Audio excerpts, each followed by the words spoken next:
കൊല്ലത്തെ വനവാസി മേഖലകളിൽ സേവാഭാരതിയുടെ സാന്ത്വന സ്പർശം.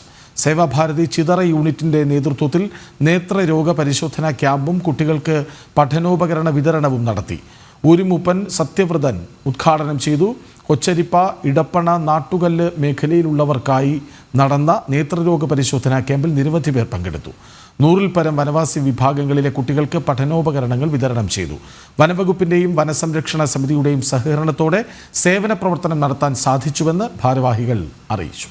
സേവാഭാരതി കൊല്ലം ജില്ലാ കമ്മിറ്റി അംഗം Rajesh, unit president Prajith, Chithara panchayat member Pezhumoodu Sunny തുടങ്ങിയവർ പങ്കെടുത്തു. വനവാസി മേഖലയിൽ സേവാഭാരതി നടത്തുന്ന പ്രവർത്തനങ്ങൾ വലിയ കൈത്താങ്ങാണെന്ന് ഊരുമൂപ്പൻ പറഞ്ഞു. നമ്മുടെ ഈ ആദിവാസി കോളനിയിൽ ഞാൻ ഊരുമൂപ്പനായ ഈ പരിപാടിയിൽ പങ്കാളിയാകുക ഇത്രയും സമയം പ്രയത്നിച്ച് ഇവർ കഷ്ടപ്പെട്ട് നമ്മൾ ഒരു പുരോഗതിയിലേക്ക് എടുക്കണം എന്നുള്ളൊരു ആത്മവിശ്വാസത്തോടുകൂടി ഇത്രയും ഈ പ്രവർത്തിക്കുന്ന ഈ സർക്കാരും ആയിട്ട് ബന്ധപ്പെടാനും എനിക്ക് കഴിഞ്ഞിട്ടുണ്ട്.